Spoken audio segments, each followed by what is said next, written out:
My son-in-law deliberately tripped my wife on our own driveway. As her head hit the concrete, he actually laughed. I did not yell. I did not strike him.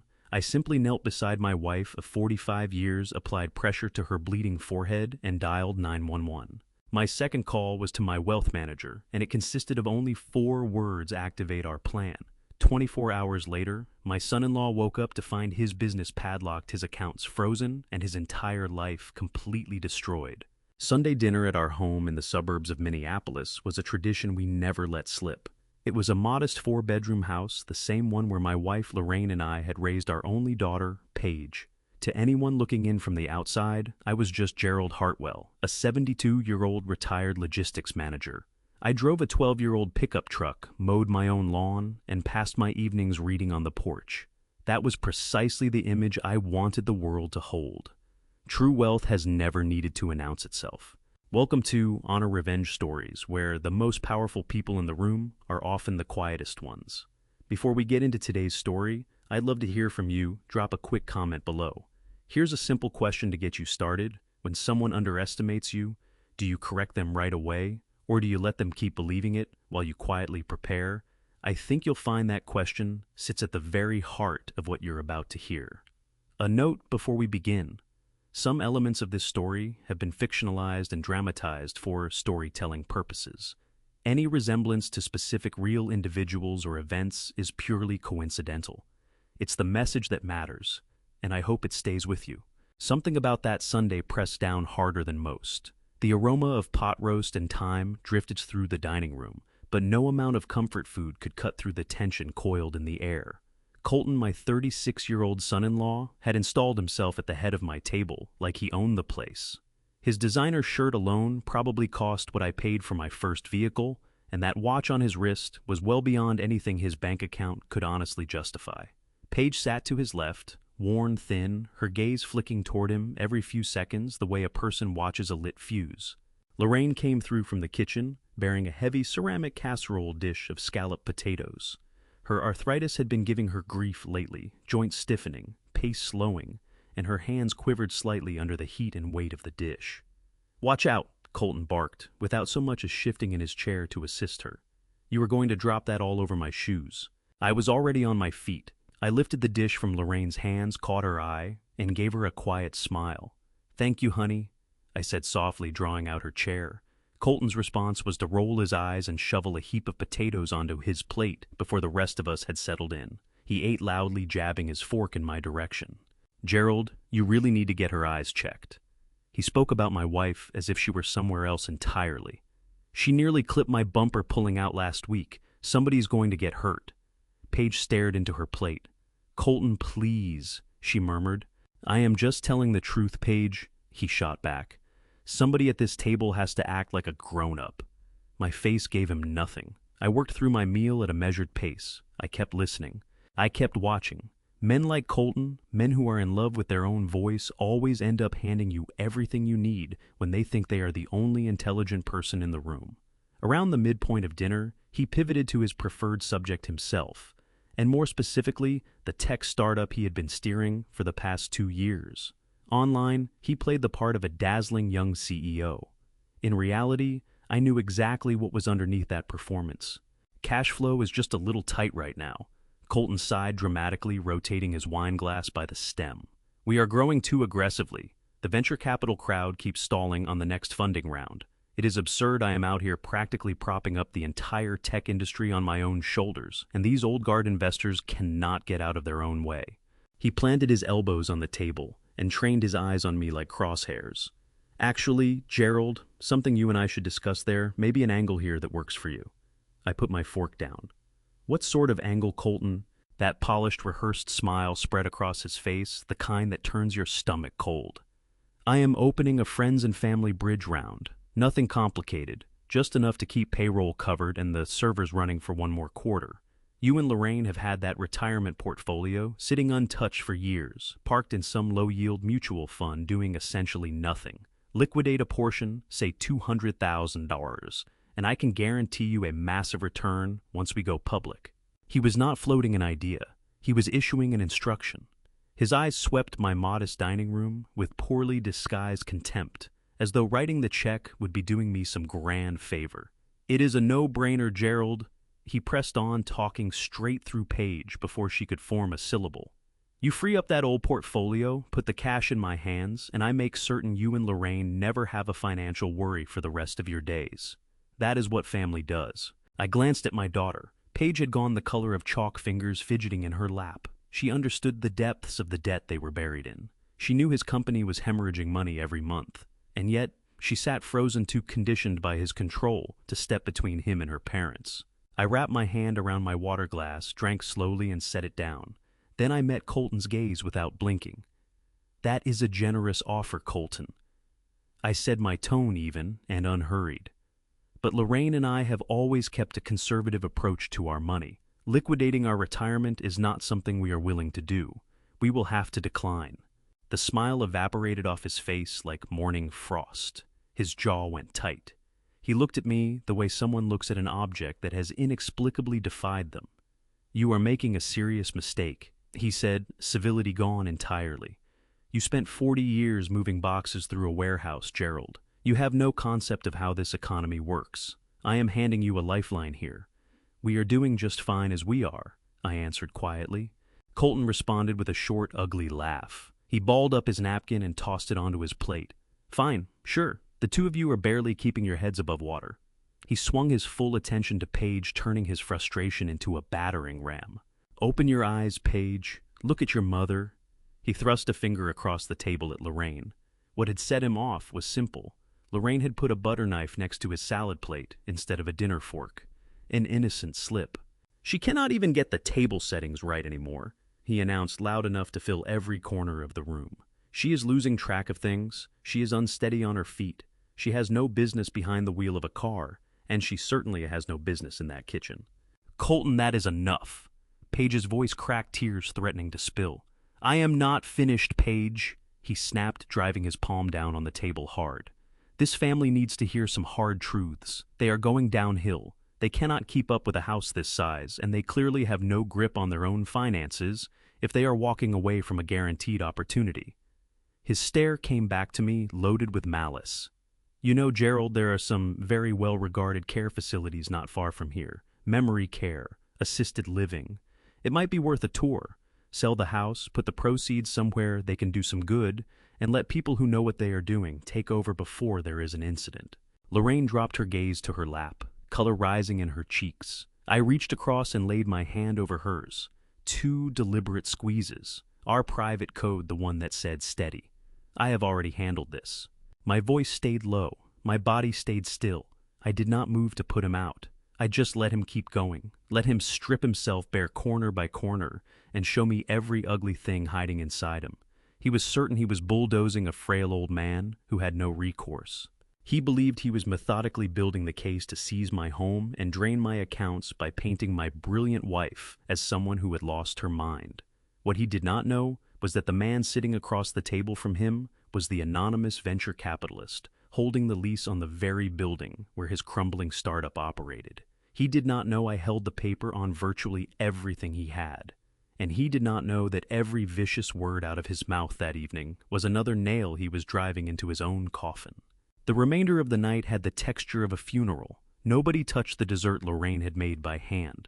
Colton sat, rigid arms locked across his chest, radiating a poisonous kind of heat in the direction of the wall. Paige could not lift her eyes from her half-eaten slice of pecan pie. She did not dare. I finished my black coffee in silence, letting the bitterness sit on my tongue. Silence deployed correctly is one of the most lethal tools there is. Colton could not stand it. He fed on noise and reaction, the way some men feed on applause, and my absolute refusal to take his bait was unraveling him from the inside out. The grandfather clock in the hallway struck 8, and he shoved back from the table without ceremony. The legs of his chair screamed across the hardwood, a sound that made Lorraine's shoulders jump. No thanks for the meal, no gesture toward the dishes. He turned to Paige and said, "Coat. Now." Lorraine rose carefully to see them out.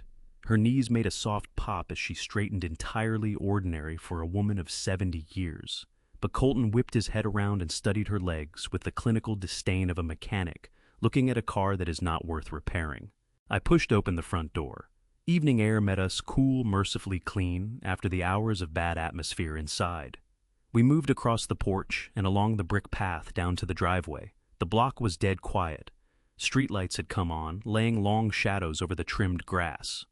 Colton was already well ahead of the rest of us, his leather shoes hammering the pavement with the rhythm of someone who expects the world to clear a path.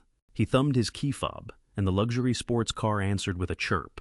That car I happened to know with certainty was being run on company money he did not have. Paige stepped in to hold her mother, wrapping both arms around Lorraine, as Colton orbited the passenger door, checking his watch and performing impatience for anyone willing to watch. He cut a look at me, then lasered in on Paige. "You see how long it takes her to get down a few steps? Paige!" He called out, not quietly, not privately. Every syllable was sharpened and projected. He needed an audience. He needed us ground down. "She is struggling," he said, stabbing a finger toward Lorraine. "Are you not seeing this? She is a danger to herself." Paige turned around, her face burning with a deep, painful shame. "Colton, please," she begged softly, her voice unsteady. "Let us just go home. We can sort this out later."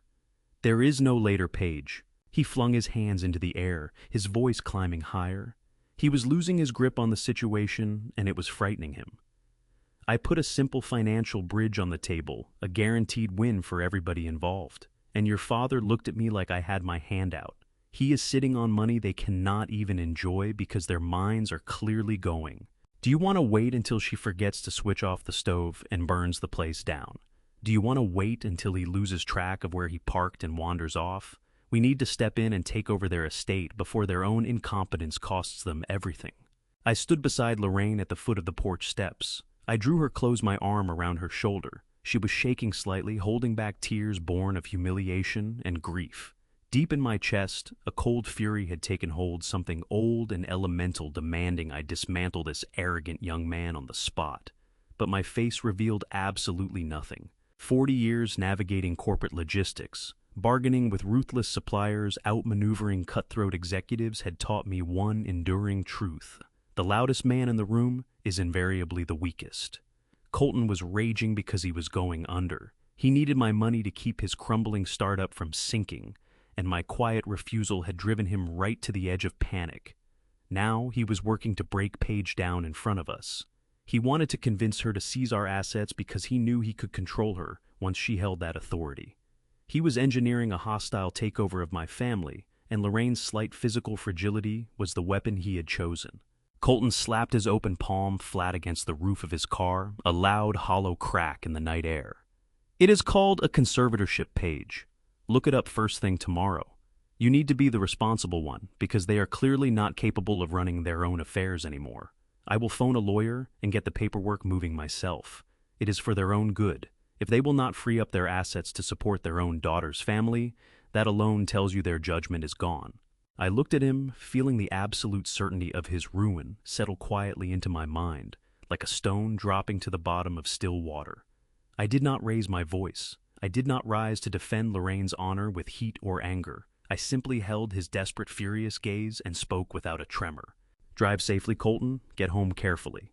My composure infuriated him more than any comeback could have. He wanted an eruption. He wanted me to shout to lose control, so he could jab a finger in my direction and call me erratic and dangerous.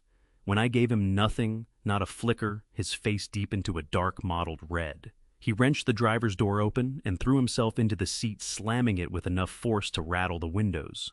Paige looked back at us one last time. The guilt and sorrow in her expression were enough to fracture something inside me. "I love you, Mom," she whispered. "I love you, Dad. I am so sorry." Then she slipped into the passenger's seat, easing her door shut with a gentleness that stood in stark contrast to everything that had just happened. I watched the red taillights wash across the concrete. He did not start the engine right away. Through the windshield, I could make out their silhouettes clearly, Colton's still-going hands moving in frantic arcs as he berated her for our defiance. Lorraine let out a long, heavy sigh at my side, the sound of someone utterly wrung out. "I think I left my reading glasses on their back seat," she murmured, pressing her hands against her cardigan pockets. "I will go get them," I told her quietly, touching her arm. "No, no," she said, already stepping away from the porch. "My legs need the movement anyway. I will just tap on Paige's window and grab them. I watched my wife make her careful way toward the car with no idea that the man behind the wheel was about to commit the single worst mistake of his life. Lorraine paused at the porch's edge, one hand resting on the railing. Before stepping down, she noticed the dark fabric draped over the porch railing, Colton's expensive sport coat, the one he had tossed carelessly aside when he arrived for dinner. With the quiet grace that had always defined her, she gathered it up and folded it over her arm. I understood immediately what she was doing. My kind, generous wife was extending an olive branch. She believed that returning the forgotten jacket alongside retrieving her glasses might release some of the bitterness still thick in the air over our home. The leased sports car's engine idled with a low, coiled hum. In the stillness of the suburban evening, its headlights sliced through the dark, throwing the concrete path and the heavy planters flanking our garage into sharp relief. Lorraine walked at her usual measured pace, steps deliberate in the cool air. The autumn breeze lifted the edges of her gray hair, and I watched from the top step, hands in my pockets, quiet and alert. Colton must have caught her approach in the rearview mirror. The driver's door opened abruptly, and he climbed out into the night, not with any apology or civility in his posture, but with the irritated look of a man who resents having his line of sight interrupted. He let the door swing shut and came around the front of the hood to intercept her. They met just beside the large concrete planter overflowing with autumn chrysanthemums. "Colton, you left your jacket on the chair." Lorraine said, her voice warm and unhurried. She held the folded garment out toward him. I was fixed on his face. I saw the precise moment a dark thought took hold behind his eyes. He glanced down at her arthritic hands cradling his expensive coat. He glanced at the concrete planter inches away. Then his gaze came up and found mine over her shoulder. It was a look of naked, deliberate defiance. He wanted to make a point. He wanted to show me how fragile everything I loved was, and how effortlessly he could shatter it. As Lorraine took the final step to hand him the jacket, Colton shifted his weight not by accident, not from any loss of balance. With cold and calculated purpose, he pushed his heavy leather shoe directly into her path. A fraction of a second. That is all it took. Yet the moment stretched like something breaking in slow motion. Lorraine's foot caught hard on his extended heel. Her hands were occupied with the jacket, and the cold evening had stiffened her joints past any hope of catching herself. I watched the shock flood her face as the ground came up to meet her. She went forward violently. A sickening hollow crack split the quiet neighborhood as her forehead connected with the rough edge of the concrete planter. Lorraine crumpled onto the driveway, still small, the jacket settling over her like a dark shroud. For one terrible second, absolute silence held. Then a dark bloom of blood began spreading across the gray pavement beneath her head. "Mom!" Paige's voice tore through the night, a raw, high shriek that shredded the stillness of the street. The passenger door burst open and my daughter threw herself out of the car, face drained white, and scrambled toward her mother. I was frozen for the span of a heartbeat, my chest locked tight. But what I witnessed in the next moment burned away any last trace of restraint I might have been holding in reserve. Colton did not drop to his knees. He did not cry out. He made no move toward his bleeding mother-in-law. Instead, he looked down at Lorraine, lying motionless on the concrete, and produced a short, dry laugh, amused like the kind of sound a man makes when a minor point goes his way. He turned his head slowly toward a hysterical Paige, who had collapsed onto the ground beside her mother, and he straightened his cuffs with complete indifference, the blood pooling near his expensive shoes, apparently of no concern whatsoever. "See," he said, his voice soaked in triumphant condescension. "I told you she is losing her motor skills. She is completely unsteady on her feet. She is a danger to herself." He was standing over her broken body and using her pain as a prop to win an argument. He wanted Paige to see her mother as a helpless, deteriorating liability. He wanted to cement the story that we were incompetent people who needed to be stripped of everything we had built. He had deliberately hurt an elderly woman just to tighten his grip on our money. Paige looked up at him from the ground, her hands slicked with her mother's blood, her eyes carrying equal measures of shock and disbelief. "Colton," she sobbed, her voice splitting apart. "What is wrong with you? Help me." Colton produced an exaggerated sigh, the sound of a man who has been gravely inconvenienced. He retrieved his sport coat from the ground, brushed a fleck of dirt from the sleeve, and paid his weeping wife no further attention. "This is exactly why we need the power of Attorney Paige," he said almost serenely, his gaze sliding to me with a chilling, victorious smirk. "They cannot survive on their own anymore. He thought he had won. He believed he had just demonstrated his total dominance over this family. He had no earthly idea that by tripping my wife, he had triggered the wire on his own complete destruction. An ordinary man would have thrown a punch. A younger version of me might have crossed that driveway in 3 strides. But I did not. Decades spent managing international logistics supply chains taught me that panic is a luxury you cannot afford when a system suddenly crashes. I bypassed rage entirely. I locked the blinding fury away in a deep-sealed compartment at the back of my mind, to be opened at a moment of my choosing. What mattered right now was that my wife was bleeding on cold pavement and needed immediate attention. I came down the porch steps with measured, deliberate strides. I knelt beside Lorraine on the rough concrete. I drew a folded linen cloth from my jacket pocket, compressed it into a firm pad, and held it against the ugly gash across her forehead. Lorraine groaned softly, her eyes flickering as she tried to place herself. Paige hovered above us, sobbing, without restraint, her hands suspended in the air as though she was frightened to make contact with her own mother. With my free hand, I brought out my phone and called 911. My voice was flat and clinical, scrubbed of any emotion. When the operator came on, I gave our address in a clear, steady cadence. I reported that a 70-year-old woman had sustained a severe fall with blunt force trauma to the head, that there was significant blood loss, and that we needed an ambulance immediately. I said nothing about how she had fallen. I did not mention my son-in-law. Not yet. The board was still being arranged. Colton had begun pacing near the back of his leased car. The sight of actual blood on the concrete had briefly punctured his swagger, but his ego patched itself quickly. He understood he needed to get ahead of the story before it escaped him. He turned to Paige, still crumpled on the ground beside me, weeping, and launched his version of events. He told her to stop making a scene, that the neighbors would be peering through their windows and talking. He called it a simple stumble. He insisted Lorraine had simply forgotten how to lift her feet, that the night air had made her unsteady. He spoke at a volume calibrated to fill the street, making sure his account was the only one on record. I stayed completely silent. I kept steady pressure against Lorraine's forehead, feeling her heartbeat pulsing beneath my fingers.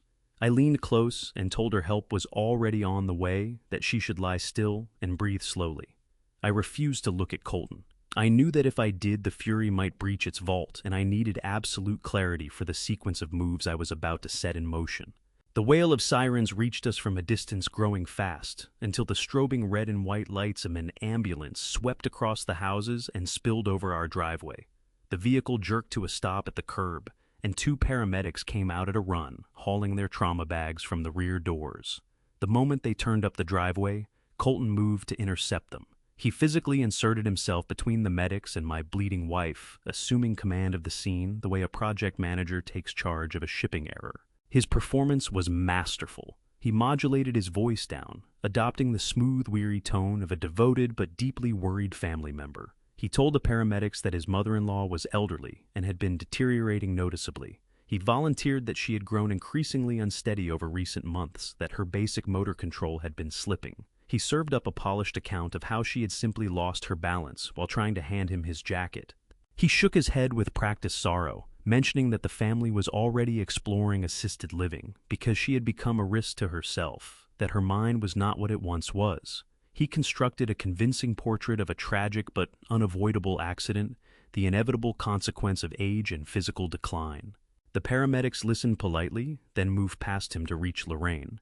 They crouched beside me, checking her pupils, with a penlight assessing the cut on her forehead and firing off rapid questions about her medical history, medications, and whether she had blacked out.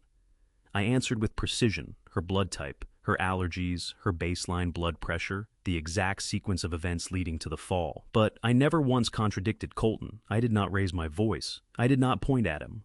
Paige watched me through her tears, waiting for me to shout, waiting for me to tell the paramedics her husband had planted his foot deliberately to bring her mother down. She wanted me to correct the record on the spot. I kept my silence. I let Colton talk. I let him spin his elaborate, self-assured web, volunteering extra details to the medics about how shaky Lorraine had seemed throughout Sunday dinner. He was so utterly certain of his own brilliance that he believed he was running the whole scene. He thought he had steered the professionals perfectly into his version of reality. What he did not know was that I had fitted a high-definition security camera inside the decorative light fixture directly above the garage door exactly 1 year ago. He did not know that camera was at that moment, capturing crisp video and audio to a secure encrypted cloud server. Every word he offered the paramedics was not protecting him. It was constructing the case that would bring him down. The hospital emergency room pulsed with harsh fluorescent light and the steady rhythm of cardiac monitors. Lorraine lay on the narrow bed, a thick white gauze bandage secured across her forehead. The doctors had found a moderate concussion and wanted her kept in overnight for observation. I sat in the hard plastic chair at her side, holding her hand. She was finally asleep, her breathing even after the ordeal of the fall, and my throat felt as though it had been scoured with dry grit. I eased her hand back onto the thin blanket and stepped out of the cubicle in search of a water dispenser. The hospital corridors were cold and carried the overlapping smells of bleach and old coffee. Turning the corner toward the main waiting area, I heard a familiar voice and stopped dead. I pressed my back against the cinder block wall and stayed out of sight. Colton had Paige cornered near the glow of the vending machines. She was leaning against the glass eyes swollen and raw from crying, ground down by the weight of watching her mother bleed on the driveway. Colton, in contrast, looked energized, the way a predator looks when it senses an advantage. "You saw what happened tonight, Paige," he said, dropping his voice to a low, urgent register. "You saw how fast she went down. She could have died out there.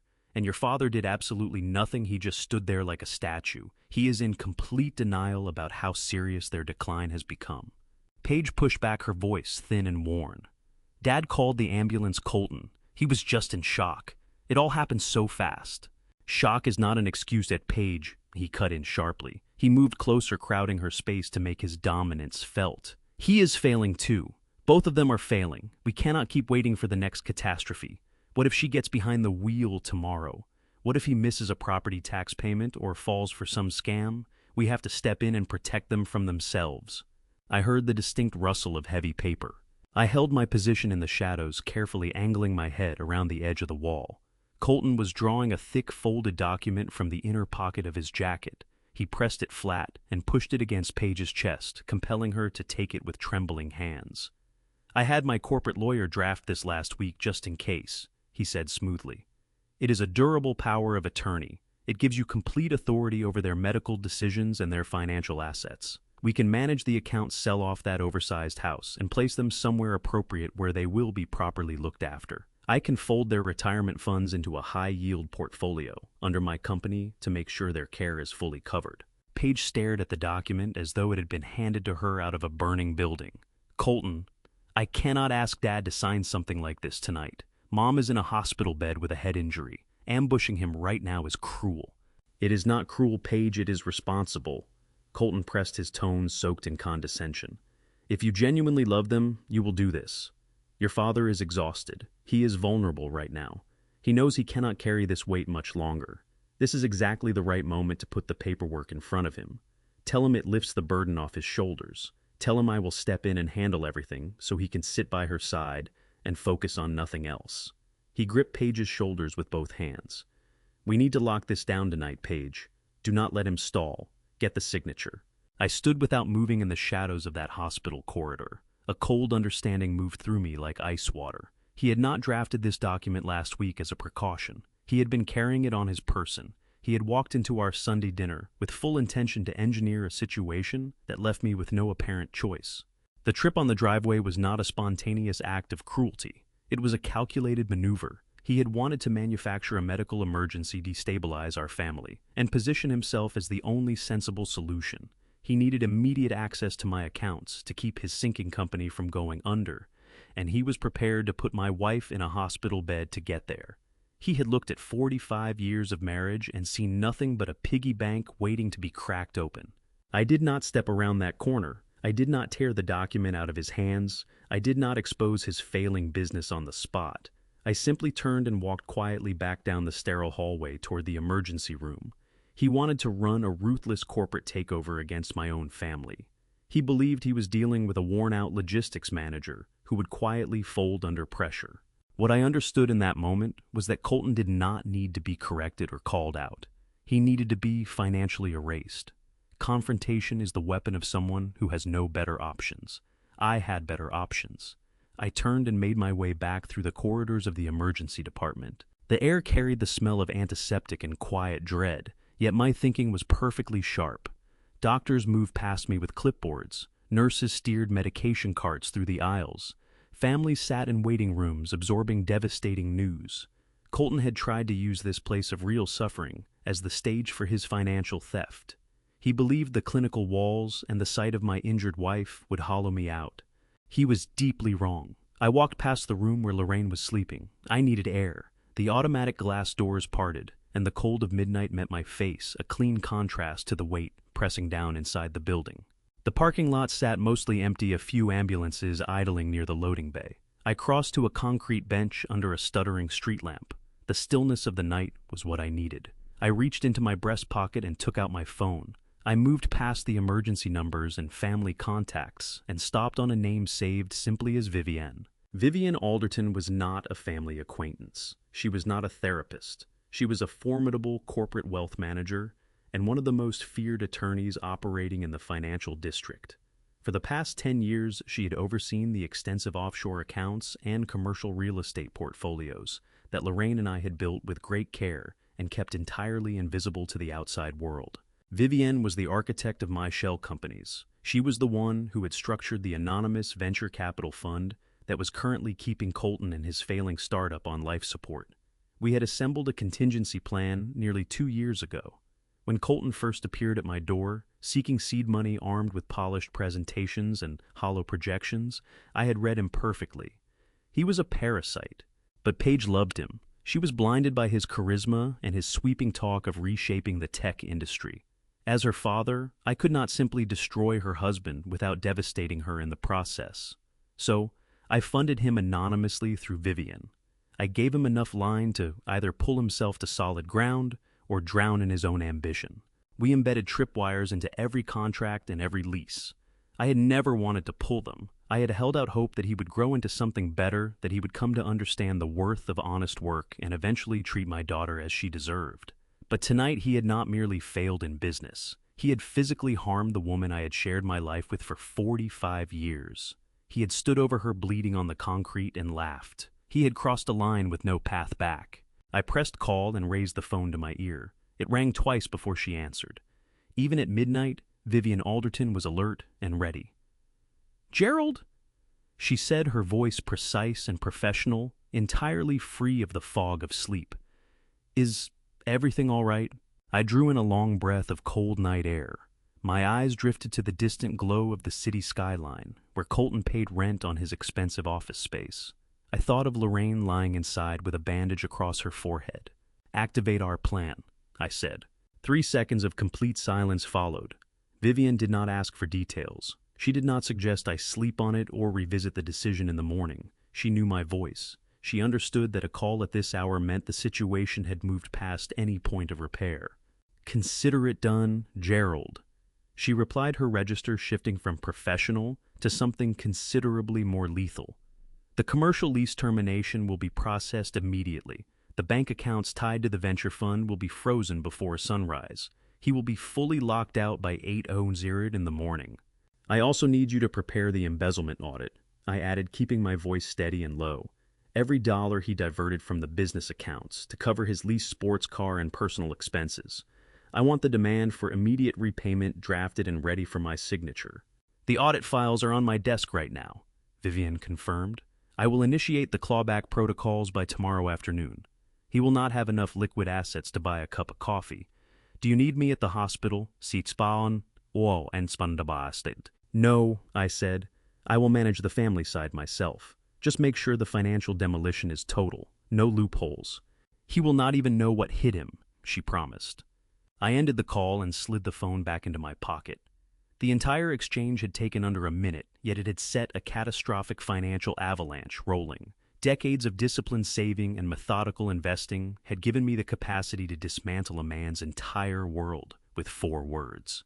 I sat on the bench a moment longer, watching a paramedic smoke near the ambulance bay. I permitted myself to feel the quiet satisfaction of a trap closing.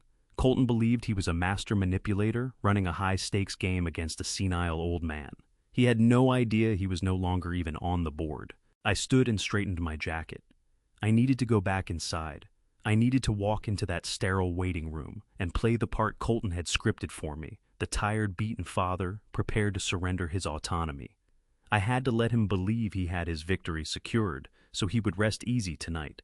It would make what was coming for him tomorrow morning all the more devastating. High above the sleeping city, the glow of multiple computer monitors lit the sleek mahogany desk inside Vivian Alderton's corner office. Vivian did not sleep the way ordinary people do. She thrived in the quiet hours, moving capital and executing strategies while the rest of the financial district lay still. The moment my call wrapped up, Vivian set her phone aside and opened a heavily encrypted digital file, the one bearing Colton's name. 2 years of careful, painstaking work lived inside that folder. Every financial stumble, every arrogant miscalculation my son-in-law had made, from the day he slipped a ring onto my daughter's finger. Colton had me pegged as a coupon-cutting, daytime TV-watching retiree who had once managed a warehouse. He never passed up a chance to needle people about those 40 years I'd spent moving boxes across a dusty floor. The thing is, moving boxes was never what I actually did.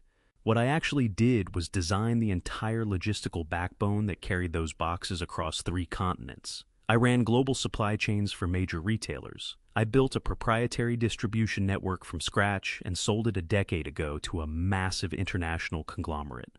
The number I walked away with was large enough that managing it demanded its own dedicated team of accountants. Not one person outside that team knew any of it. I drove a 12-year-old pickup truck and kept a modest suburban house because quiet suited me far better than spectacle. Spectacle was Colton's currency, which made him a remarkably easy target. Vivian's hands moved over her keyboard with the calm, lethal efficiency of a surgeon. She started with his commercial real estate lease. Colton had always loved talking about that open-concept office space he occupied in the downtown Minneapolis tech corridor. The exposed brick, the high-end espresso setup in the break room, the glass-walled rooms where he performed his version of visionary leadership. Every month he wrote a sizable rent check to a holding company by the name of Apex Management. What he never knew, what he had no reason to suspect, was that Apex Management was a shell corporation I owned outright and controlled completely. Vivian pulled the digital lease onto her screen. Colton was 3 weeks behind on his shadow fees, already a penalty clause we had deliberately embedded in the fine print the day he signed. One command was all it took. Vivian triggered an immediate eviction notice, pulled up the building's security system, wiped out his keycard credentials, and sent a private security crew to chain and padlock the front glass doors before the sun came up. Before that eviction notice was even cold, Colton was shut out of his own empire for good. The tech startup he loved to claim was reshaping the industry, a financial mirage top to bottom. The inventory tracking software he peddled was burning through money at a rate that should have terrified him. Paige had introduced us to him years back when he was neck-deep in student loans and inflated dreams of tech billionaire glory. He came to me at some point, hat in hand, asking for a personal loan to breathe life into his company. I said no to his face. But behind the scenes, I sent Vivian in wearing a different mask, posing as a partner at an independent venture capital firm with an eye for software. He jumped at the deal, signed a funding agreement, without so much as skimming the terms, and handed over a significant equity stake along with strict operational covenants he had zero intention of honoring. He walked away thinking he'd played the market brilliantly. What he had actually done was hand me a legal instrument to take everything. The moment he broke the rules, Vivian moved to the venture capital accounts. We had put $400,000 into his company. The agreement bound Colton to direct every dollar towards software development and employee payroll, nothing else. He had other ideas. He used that account like a private slush fund. Vivian pulled up the audit files she'd been assembling in silence for months. The transaction records read like a case study in financial recklessness. The seed money had gone toward his luxury sports car lease. It had paid for the tailored designer suits he strutted into my Sunday dinners wearing. It had covered lavish client lunches with people who never committed to a single deal. Vivian flagged the relevant clauses in the funding agreement, the ones explicitly barring any blending of personal and business expenditures. Routing his personal car lease through the corporate account was technically embezzlement. She put together a formal notice demanding immediate loan recall on grounds of severe financial misconduct, then fired the encrypted notice directly at the startup's primary bank, triggering the emergency clawback mechanism we had engineered into the account from day one. The banking systems didn't hesitate. Every corporate account locked down hard. His business debit card stopped working on the spot. Payroll processing gone. The engine that kept his entire operation running was cut off completely before 2:00 in the morning. But Vivian wasn't done. She hadn't gotten this far by leaving loose ends. She flagged each unauthorized transaction in the audit trail with bright red ink and compiled it all into a tight, comprehensive 50-page report. That document was the unimpeachable record of exactly what Colton had done. Should he try to fight the eviction or challenge the account, the report would go straight to the district attorney's desk. He wouldn't just be dealing with a failed business. He'd be staring down serious felony exposure wire fraud and embezzlement both. Somewhere in the building, a heavy printer hummed softly in the late-night quiet, pushing out the pages of his destruction. Then, Vivian moved to the final piece. She drew up a formal separation agreement for Paige, a full division of assets tilted squarely in my daughter's favor. We both understood how Colton would respond once he saw his company had been gutted. His reflex would be to raid whatever he could reach their shared savings accounts most likely, and use the cash to keep himself afloat. Vivian placed a high-priority watch on their joint banking portal set to fire the moment Colton so much as touched the balance. We were throwing up a wall around my daughter, solid, reinforced, and impassable. Just past 1 in the morning, Vivian settled back in her executive chair and fired off a short text, all systems locked. The night's work was done. No raised voices, no violence, no raw emotional scene playing out on a hospital floor. Just cold, precise, total destruction. In under an hour, the venture capital funding had been pulled. The office was gone. The accounts were sealed. The fraud evidence was packaged and ready to be handed over. Colton was asleep in his rented house at that very moment without the slightest sense that he had already been stripped of everything. He figured he'd come out on top that evening. He was certain he had put an aging, helpless mother-in-law and a feeble, inconsequential father-in-law right back in their place. He was walking around convinced that his little performance in the hospital corridor had been the masterful first strike of a takeover. He didn't have a clue that, while he sat there running his petty games on his own wife, the person who had actually built his life was quietly pulling up every plank beneath him. A few hours from now, the sun would climb over Minneapolis, and Colton would open his eyes to a world in which he owned nothing at all. Stepping back through those sliding hospital doors from the bitter cold outside meant becoming someone else entirely. I paused at the entrance for a beat, just long enough to strip away whatever I'd been out there. My shoulders rolled forward and dropped heavy and curved as an old man's. My gait slowed, feet scuffing just barely against the polished linoleum floor. I let my eyes go soft, traded the sharp, steady focus of a man who had just disassembled an empire for the bleary, hollow look of an exhausted grandfather. Colton was expecting a beaten-down old man to come shuffling in from the cold. That's precisely who I became. They were exactly where I'd left them, washed in the harsh fluorescent light of the emergency department waiting room. Paige sat curled in one of those rigid plastic chairs, face pressed into her hands, every bit of energy wrung out of her. Colton loomed beside her, gripping a styrofoam cup of what passed for coffee in that place, eyes drifting toward the wall-mounted television with naked impatience rocking from one foot to the other. It was plain he resented every minute being burned in a hospital waiting room, instead of savoring what he imagined was his victory over our family. He clocked me coming down the corridor and drew himself up, shoulders back, chin lifted, ready to press his advantage. He was sure of himself. I didn't give him fire. I shuffled toward the chairs and let out a slow, unsteady sigh that hung in the hushed room. Then I lowered myself into the empty seat beside my daughter, like a man carrying a weight he could no longer hold. Both hands came up to my face. I let my fingers shake just enough to make the performance convincing. Paige lifted her head, eyes wet and red, and closed her hand around my arm. Her voice barely made it above a whisper when she asked whether there had been any word from the doctors about her mother. I covered her hand with mine and told her gently that Lorraine was resting, that she was stable, but that the road back would be slow and hard. Then I raised my eyes to Colton. I made certain my eyes gave him nothing but pure unconditional surrender. I let the silence sit between us long enough that he had to lean in slightly just to hear me. "Colton," I said, my voice deliberately thin and brittle. "I've been standing out in that parking lot, and I've been doing a lot of thinking. Watching Lorraine go down on that concrete tonight, seeing her bleed that way, it shook something loose in me that I can't put back. It forced me to face something I've been too proud and too stubborn to admit."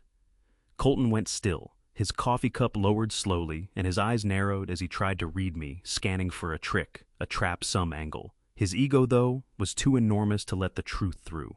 It swallowed every warning signal whole. "And just what is it you've realized, Gerald?" He asked, the words laced with careful, suspicious disbelief. "I think you may have been right all along," I told him, dropping my gaze to my hands as though the admission itself was costing me something. "We're getting older.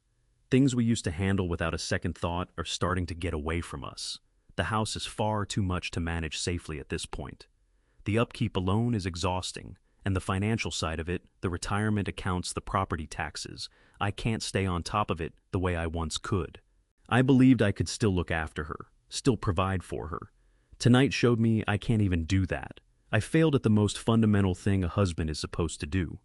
Paige made a soft, wounded sound and pulled her arms around my neck, pressing her face to my collar, telling me not to talk like that I was a wonderful father and husband and had always been. But I wasn't performing for Paige. I was performing for the predator standing across from us. Colton moved a step closer, and his whole posture changed. The wariness drained right out of him, replaced by something far worse, a glowing, barely contained satisfaction. He was convinced his brutal little display in the driveway had finally done it. He believed that watching Lorraine hit that pavement had ground my will to dust. "I know that you and Paige have been talking about our future." I went on, keeping my head tilted downward in a posture of quiet submission. "I heard the mention of a durable power of attorney earlier in the hallway. I know I dug my heels in at Sunday dinner, but I'm just an old man trying to hold on to whatever dignity he has left. I can see now that my pride is putting Lorraine in danger. If you've got the paperwork put together, I'd be willing to sit down with you tomorrow morning and go through it. I think it's time for us to step back and let someone else steer before our own stubbornness costs us everything." Colton nearly trembled with the effort of holding himself together. It took everything he had to keep that triumphant, hungry smile from splitting his face wide open. He dropped down to one knee on the linoleum floor right in front of me and laid a patronizing hand on my knee, slowly, deliberately, the way you'd touch something fragile you were about to own. He reached for the same smooth, sympathetic tone he'd used to charm the paramedics hours earlier. "Gerald, a man who can ask for help when he needs it. That's not weakness, that's character." He set his eyes already bright with the thought of everything he was about to inherit. "You don't need to carry this anymore. I'll step in personally. I'll manage the portfolio, make sure your assets are protected and properly consolidated, and see to it that Lorraine receives the very best care available. All you have to do is rest and be her husband." "Thank you, Colton." I breathed, letting a single tear track carefully down my cheek. That takes a weight off me that I wasn't sure I could keep carrying. "We'll sit down first thing tomorrow and take care of the paperwork, get everything transferred over properly." He gave my knee a firm, fatherly squeeze, then rose to his full-height chest, broadening like a conquering general, planting a flag on new ground. He looked down at me with open pity, not a flicker of suspicion remaining. He had no idea he'd just swallowed the hook whole. In his mind, he was already sorting through a lifetime of accumulated savings, calculating how fast he could turn my family home into liquidity and move Lorraine somewhere quiet and cheap. He thought he was looking at a broken old man freely handing over the keys. He didn't know that by the following morning, he wouldn't even be able to get into his own office building. I leaned my head back against the cold hospital wall and shut my eyes, wearing the role of the worn-out elder like a second skin. Paige rested her head on my shoulder, drawing whatever comfort she could from a scene built entirely on deception. Colton spun away from us almost immediately, phone already out, thumbs hammering the screen. He was almost certainly firing off messages to creditors, telling them a massive cash injection was incoming, that the drought was ending, that everything was under control. I listened to that frantic tapping and let it wash over me. Let him send his boasts. Let him start spending money he would never see. Vivian was already finishing the job at her downtown office, cutting every last rope that held his operation together. What I needed most right now was for Colton to feel safe, invincible even. I wanted him tucked in under his own arrogance like a warm blanket sleeping soundly, so the morning would hit him like a wall he never saw coming. The emergency room's automatic doors slid shut behind them, sealing the bleach and antiseptic air inside. The night wrapped around Colton like a victory march. Paige leaned heavily into his side, her steps slow and emptied of any remaining strength, worn down to the bone by everything the evening had taken from her. Colton slid an arm around her waist, every inch the picture of a steady, devoted husband guiding his shattered wife toward the parking lot. But the arm wasn't there to support her. It was there to hold her. He walked with a bounce he couldn't quite suppress, chin up chest, outradiating a toxic energy that had nothing to do with the woman sagging against him, and everything to do with himself. They reached his leased luxury sports car inside the dimly lit parking garage. He pulled the passenger door open with practiced gentleness, easing Paige down into the low leather seat. She didn't reach for her seatbelt. She let her head fall straight back against the headrest and closed her swollen eyes. Colton shut the door, circled the front of the car, and dropped into the driver's seat. He thumbed the ignition, and the engine roared, the sound bouncing hard off the concrete walls around them. To Colton, that growl was a victory anthem. He swung out of the hospital parking lot and found his way onto the empty city streets. Paige was asleep almost before the cabin finished warming, her exhaustion pulling her under without a fight. Colton glanced over at her, at the quiet, still face of his sleeping wife. Any man with a conscience would have felt the weight of what he'd deliberately set in motion, the accident that had put her mother in that hospital bed. Colton felt nothing of the sort. He looked at Paige and registered a secured asset. He had weaponized her fear, used her desperation as a lever to crack open her parents' finances, and he was proud of every step. In his own mind, he had engineered a flawless takeover. With Paige out cold beside him, Colton reached for the button on his steering wheel. The dashboard lit up as the call connected. 3 rings then, a frantic hollow voice filled the car through the surround sound speakers. His associate was coming apart. Payroll accounts were dangerously overdrawn. The server hosting company was threatening to pull the plug. By Friday, everything teetering on the edge. Colton let out a slow, low chuckle. One hand stayed loose on the leather wheel. The other reached over to adjust the climate control without urgency. "Settle down," he said, his voice thick with insufferable self-assurance. "You're panicking like someone who doesn't know what they're doing. I told you I had the situation in hand. The financial drought is officially over." A pause on the other end. The panic dialed back just a notch, replaced by a thin thread of cautious hope. His associate asked whether the venture capital firm had finally come through with the next round of funding. Colton laughed again, louder, fuller. "Didn't even need them," he said, guiding the car onto the glowing downtown expressway. "I locked down a massive cash injection from a private source tonight. A completely clean bridge loan, enough to keep us running for the next 2 years. I sat across from the primary investor, and he folded completely. By the end, he was practically begging me to take the wheel." His associate pressed for specifics, desperate for something solid to hold on to. Colton was only too happy to deliver, spinning an elaborate, self-aggrandizing version of events that bore just enough resemblance to reality to sound believable, and credited every last bit of it to his own brilliance. He left out the part where the primary investor was his elderly father-in-law. He certainly didn't mention that the negotiation had involved his mother-in-law bleeding on a concrete driveway. "I secured a durable power of attorney," Colton bragged, the streetlights catching the gleam of his grin. "By tomorrow morning, I'll have full legal authority over a massive real estate and retirement portfolio. We're going to liquidate a completely useless suburban property and funnel those stale mutual funds straight into our corporate accounts. We scale up immediately. Start looking at expanding our server capacity tomorrow. The money is guaranteed." His associate exhaled a long, relieved breath through the speakers and showered Colton with praise for his masterful negotiating. Colton absorbed every word of it. He told his partner to get some sleep and cut the call short. He was riding so high on his own perceived brilliance that he felt untouchable. He genuinely believed he had just outmaneuvered a stubborn old man and pocketed millions of dollars to prop up his fraudulent software company. He hit the steering wheel button again and placed a second call, this time to the private line of the management company to whom he owed 3 weeks of shadow fees and penalty rent. Voicemail exactly as he'd expected at that hour. Colton waited for the beep and left a message so condescending it was almost theatrical. He told the leasing office to stop flooding his secretary's inbox with collection notices. He assured them that a full payment covering the next 6 months of rent would be wired into their accounts before the week was out.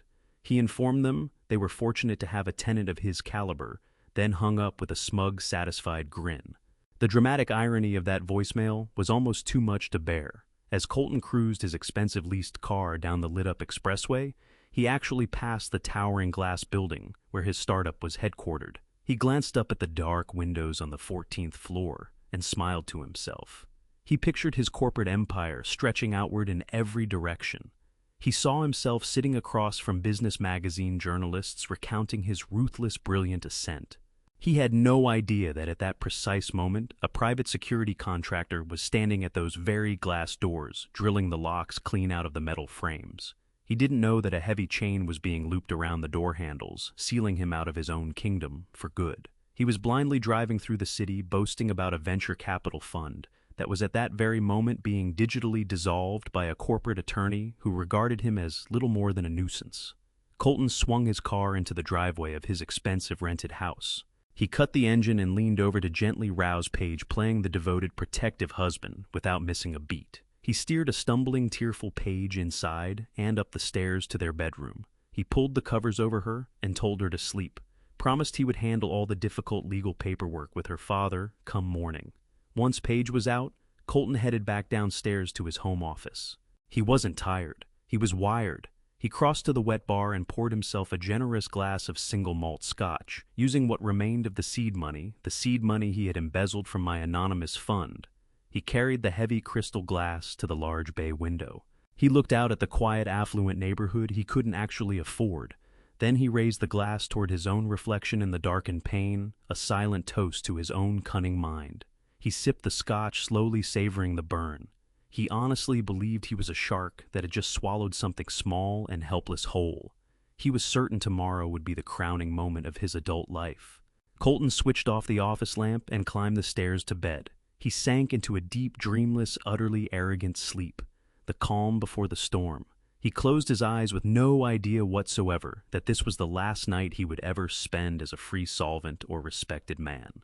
When the sun came up, the destruction would be total, and the waking world waiting for him would be a nightmare with no exit. Morning light broke across the glass towers of the downtown Minneapolis tech corridor, casting a hard golden sheen over the city. Colton woke, feeling invincible. He left Paige sleeping in their bedroom, confident that her emotional wreckage from the night before would keep her under for hours. He dressed unhurriedly, choosing a sharp navy suit and a silk tie with care. The man staring back at him from the mirror looked to his own eyes like an industry titan. He was fully convinced that today was the day he would take complete control of my family's assets and route our life savings into his corporate accounts. He drove his leased luxury car through the busy morning streets, nursing an overpriced espresso with zero awareness of the financial guillotine poised directly above him. He pulled into the underground parking garage, sliding into his designated premium spot.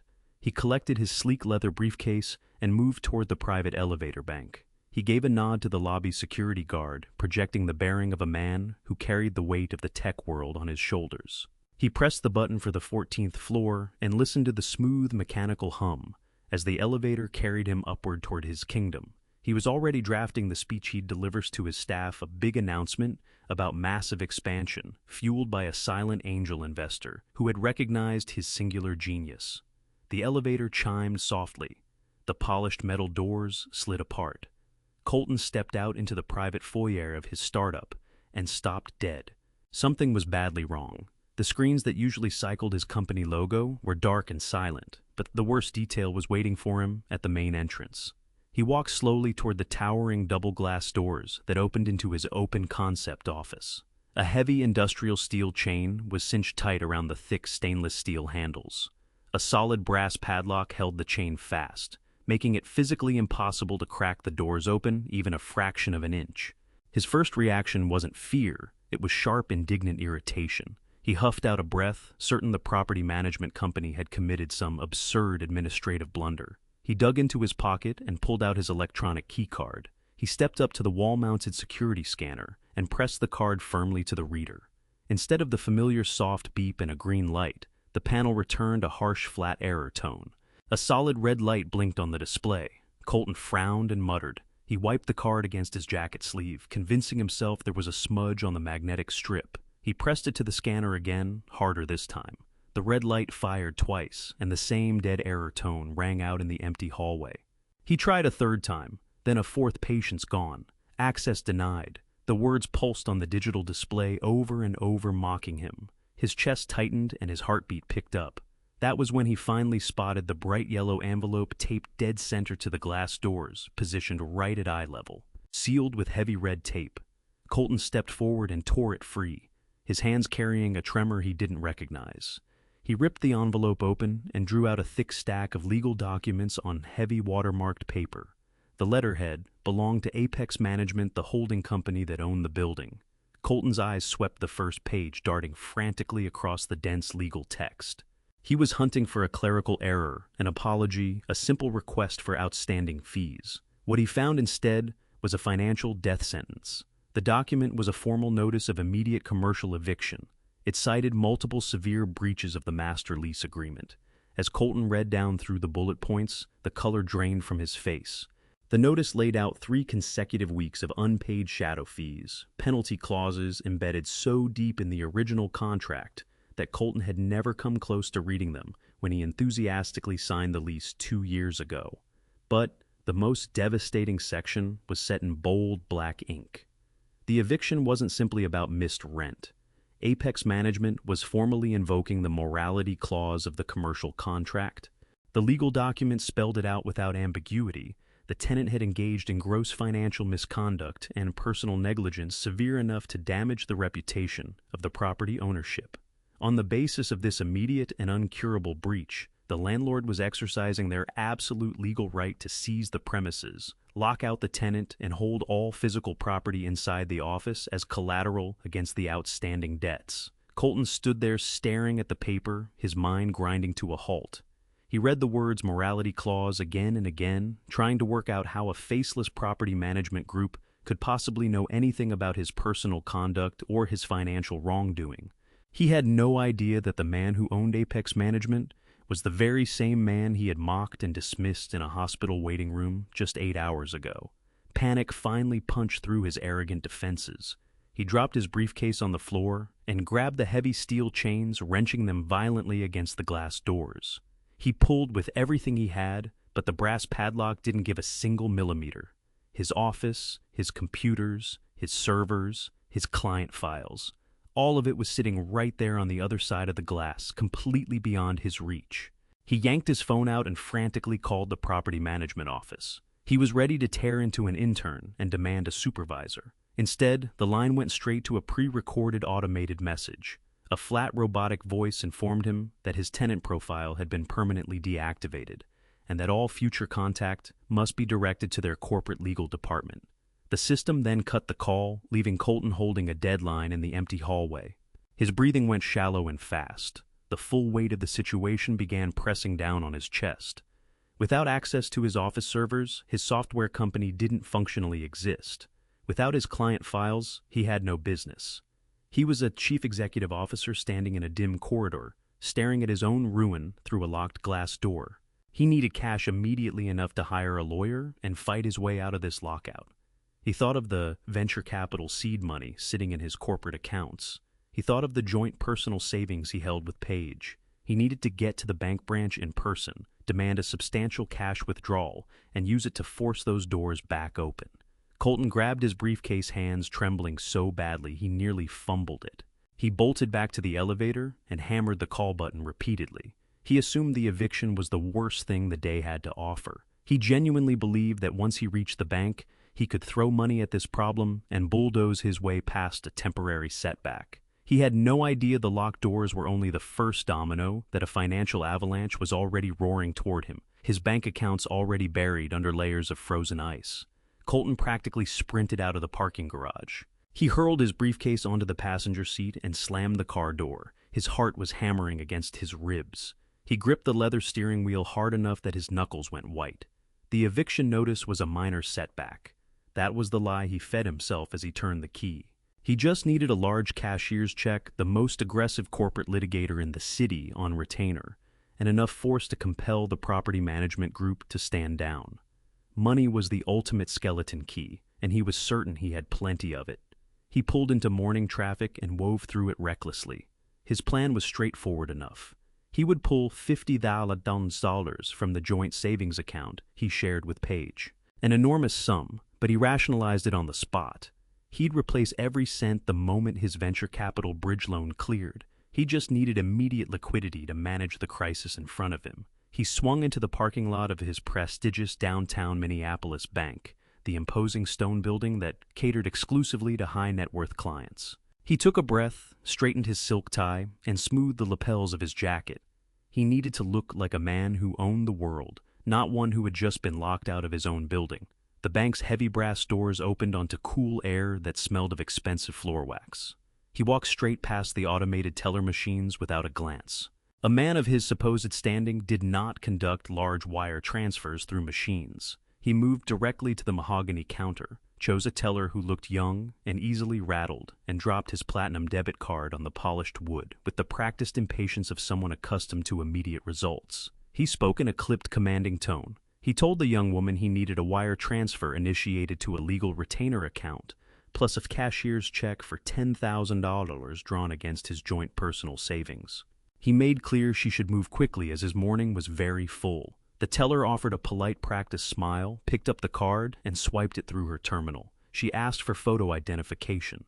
Colton slapped his driver's license onto the counter and drummed his fingers against the wood to underscore his urgency.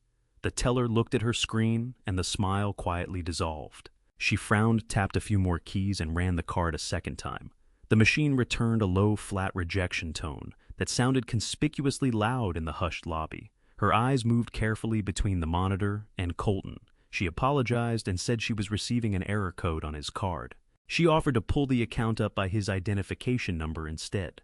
Colton exhaled sharply, muttering about antiquated banking infrastructure and incompetent staff. He watched her key in his information.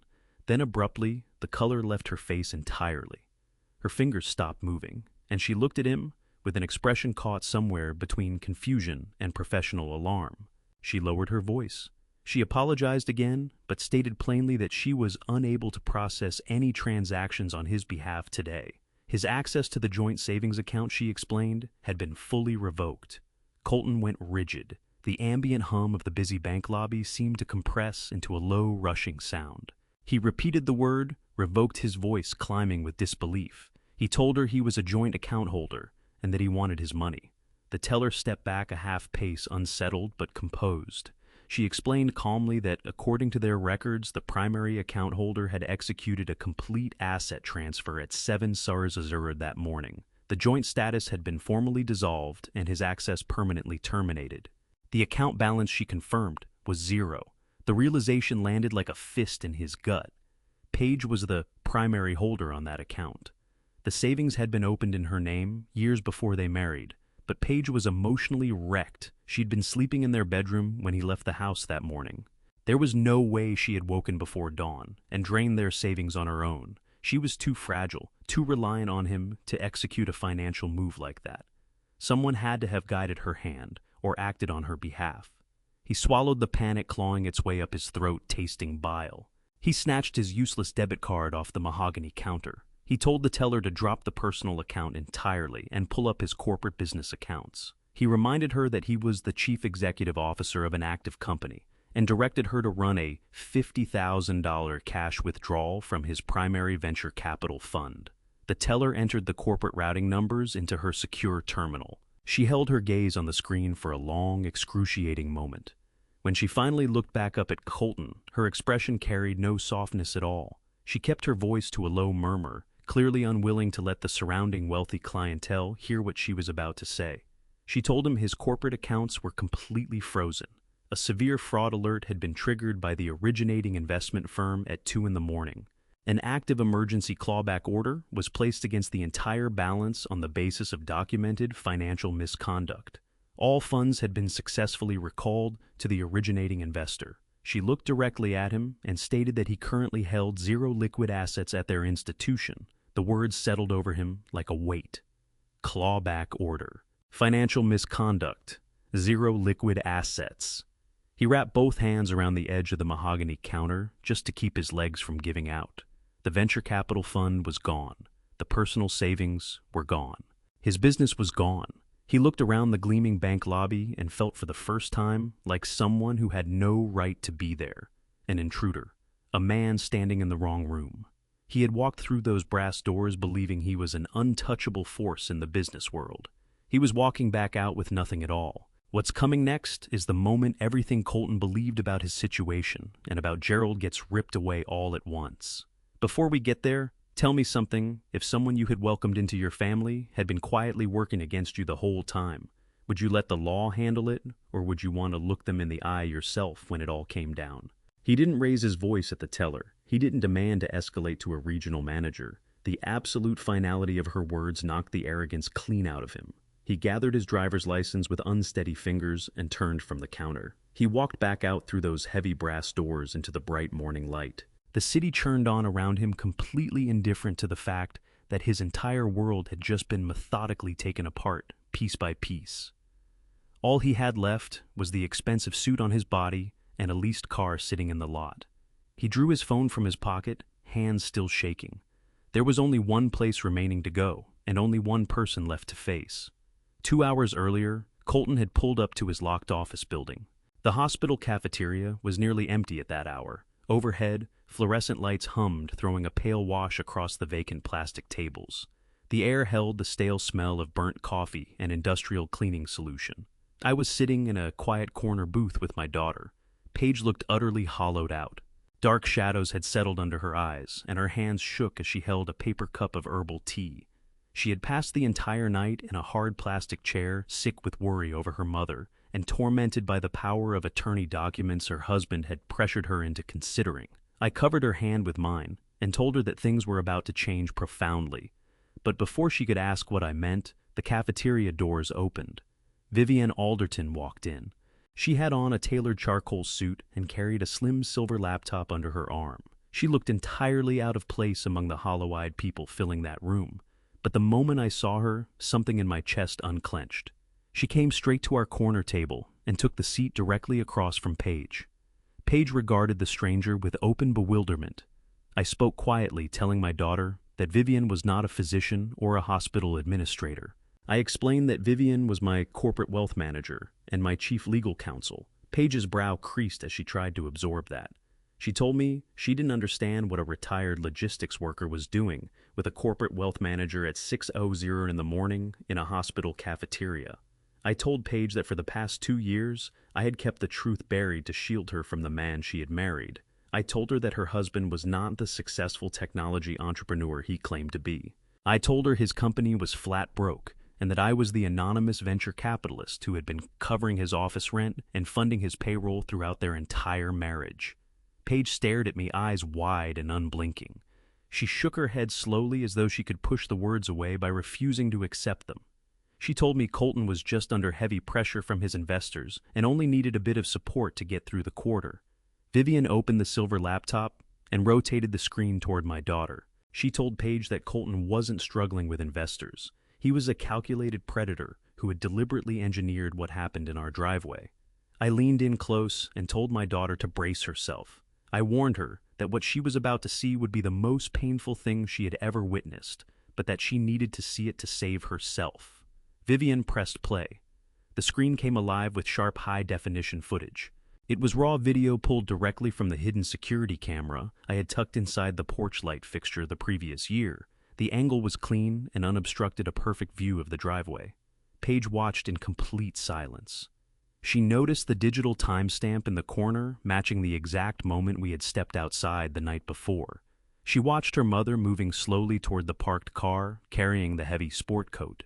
She watched Colton climb out of the driver's side and stride around the front of the vehicle with an expression of barely contained irritation. Then came the moment. Paige watched her husband deliberately shift his weight.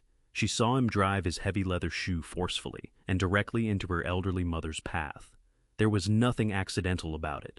It was a cold, deliberate, calculated move. The audio came through with brutal clarity. Paige heard the sharp gasp her mother made as her footing vanished beneath her. She heard the awful, heavy impact of Lorraine's forehead, striking the concrete planter. Paige let out a strangled sound and pressed both hands over her mouth. Her eyes flooded, but Vivian did not stop the footage. It kept playing.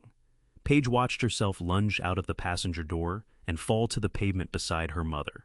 But the worst of it was still coming. Through the audio, Paige heard the exact sound her husband made while standing over Lorraine's bleeding body. She heard the short, contemptuous chuckle. She heard his voice thick with smug satisfaction, declaring that Lorraine was a danger to herself and losing her motor control. The video ended. The screen went dark. The silence at that cafeteria table was suffocating. Paige sat completely still, staring at her own reflection in the black screen. Her breathing went shallow and fast. The shock of what she had just seen seemed to lock every muscle in her body. The man she had loved, the man she had trusted with her life, and her future had deliberately knocked her mother to the ground to win a psychological power play. Every year of quiet gaslighting, every moment he had made her feel small, every time he had cut her off from her friends or mocked her parents, it all snapped into focus at once. She understood now that every time Colton had made her feel inadequate, every time he had worked to isolate her, every time he had diminished her family, he had been deliberately conditioning her for a hostile takeover of her entire life.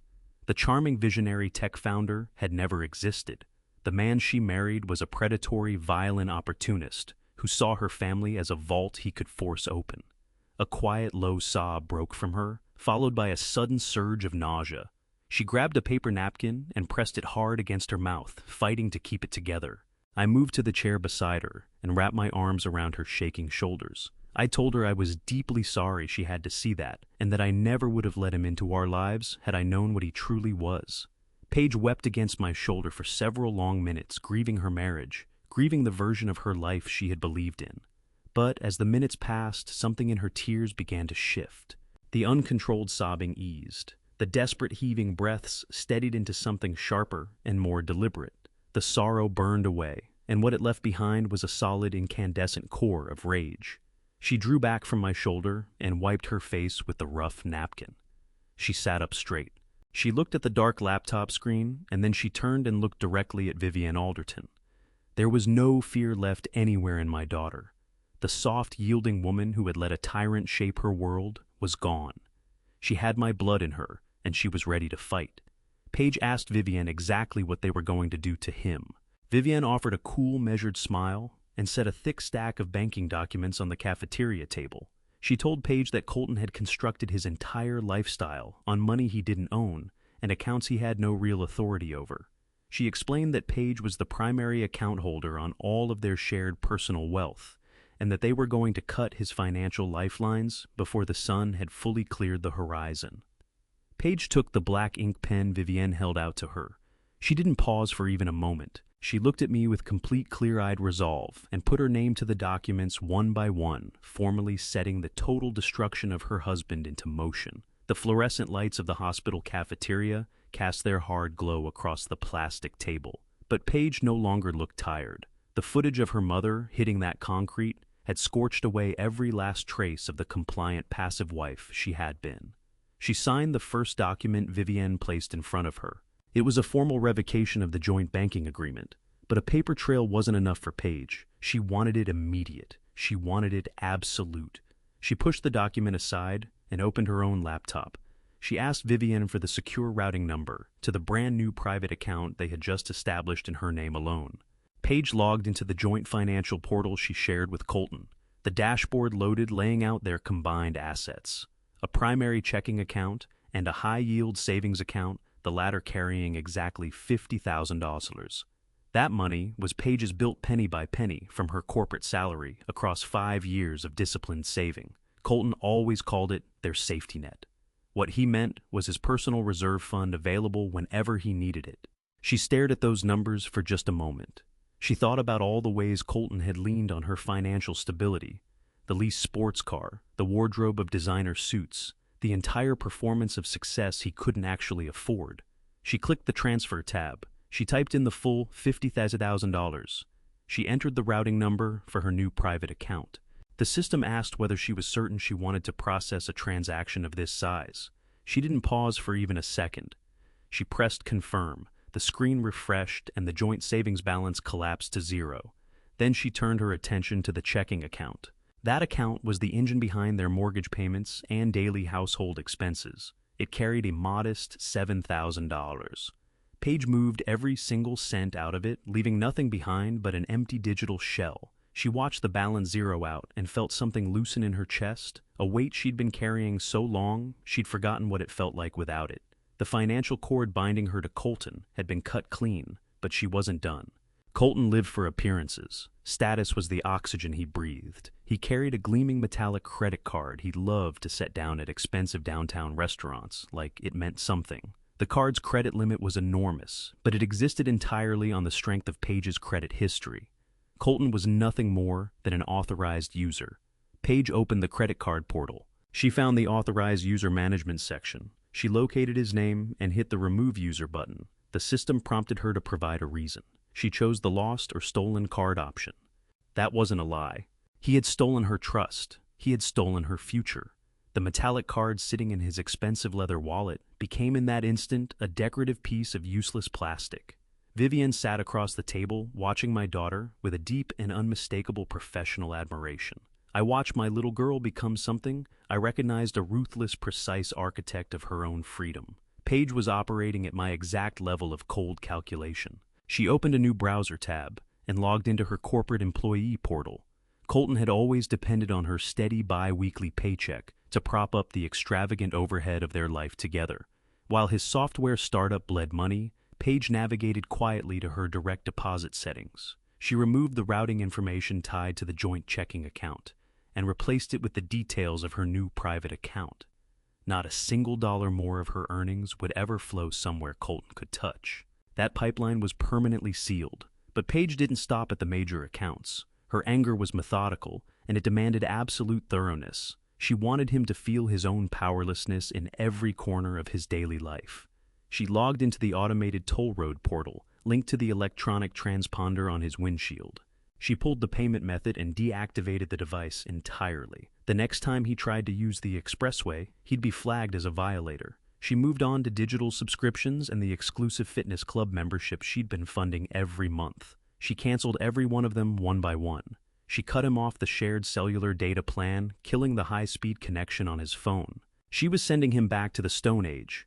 Every luxury, every small convenience he had accepted as a given gone. But her retaliation didn't stop at finances. Colton had always treated their expensive rented house like a personal castle. He'd installed an elaborate smart home security system and used it like a command center. He controlled the thermostats, the interior cameras, and the electronic deadbolts from an app on his phone. He used it constantly, often to track when Paige came and went. It was his primary instrument of domestic control. Paige pulled her phone from her purse and opened the master security application. Because she was the one who had actually paid for the system, the primary administrative rights belonged to her. She went into the user access settings. She found the profile listed under Colton's name and swiped left. The app asked her to confirm the deletion. She tapped confirm. Colton was digitally evicted from his own home in an instant. She moved to the electronic deadbolt interface next. She replaced the master access code with a new random sequence. She triggered the remote lock. A small notification confirmed it. Front door, back door, garage entry all secured. She opened the garage settings and disabled the remote frequency. Colton could not bring his leased sports car into the garage. He could not punch a code into the front door. He couldn't even adjust the thermostat. If he showed up at that house, he'd find himself standing on the porch with nowhere to go, locked out of every dimension of his own life. She set her phone face down on the table. The entire operation had taken less than 30 minutes. In that narrow window, Paige had systematically dismantled the entire structure his existence rested on. No cash, no credit, no future income, no physical home to return to. She had built a reinforced concrete wall around herself and left him stranded in an empty wasteland. Vivian gathered the signed legal documents and slid them carefully into her leather briefcase. She told Paige that the digital demolition had been flawless, that by the time Colton woke up and tried to manage his business crisis, the floor he intended to step onto simply wouldn't be there anymore. Paige looked across the plastic cafeteria table at me.